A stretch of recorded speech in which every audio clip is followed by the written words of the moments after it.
Bonjour, je m'appelle Lydiane et je suis présentement sur le site officiel du Pentathlon des Neiges qui est les Plaines d'Abraham à Québec. Et pour cette capsule, nous allons parler de la première épreuve qui est le vélo. Et j'ai avec moi deux experts en la matière avec qui je vais pouvoir jaser de ça. J'ai Véronique, physiothérapeute, qui va nous parler un peu de l'entraînement. Et j'ai Pierre-Yves qui va nous parler de l'équipement et du parcours. Justement, Pierre-Yves, comment ça se passe, la première épreuve du pentathlon? Il faut savoir que c'est un départ un peu particulier, c'est un départ style Le Mans.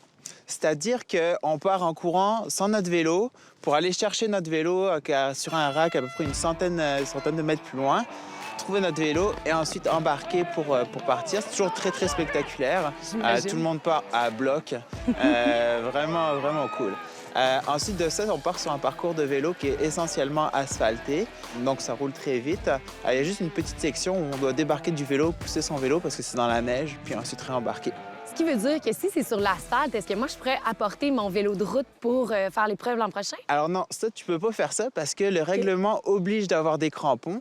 Puis de toute façon, c'est une question de sécurité. La route peut être glacée, peut être un petit peu enneigée, ça dépend des conditions de météo. Donc les crampons sont vraiment obligatoires. Donc un vélo de montagne peut tout à fait convenir, ce que la plupart des participants ont.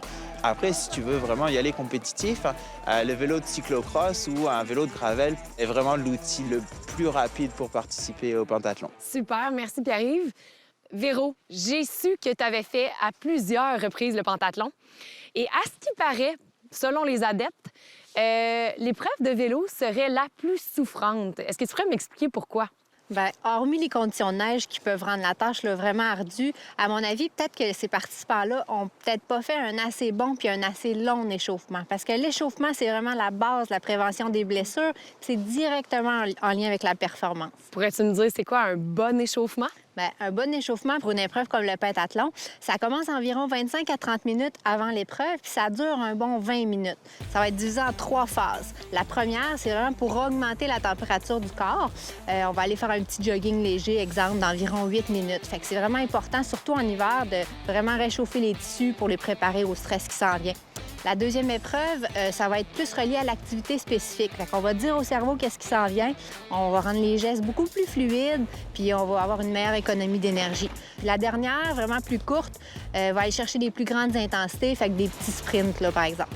Après ça, on est chaud, on est prêt, puis on attend notre départ. Si je comprends bien, il ne faut pas avoir peur de s'échauffer par crainte de manquer d'énergie, là. Non, c'est tout le contraire, en fait. Puis j'ajouterais qu'avec le côté festif du pentathlon, par équipe, bien, c'est important que chaque participant fasse un bon échauffement, là, parce que leur activité elle va être courte, là, mais elle va être très intense. Fait que ça rajoute un petit défi supplémentaire, là, encourager ses amis sur les différents plateaux, faire son bon échauffement, puis pour les biens de l'équipe, bien, pas manquer son départ. En effet.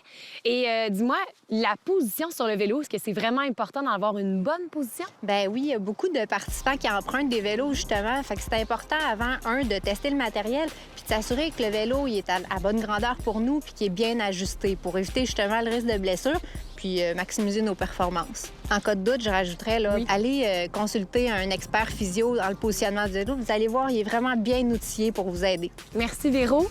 Merci, Pierre-Yves.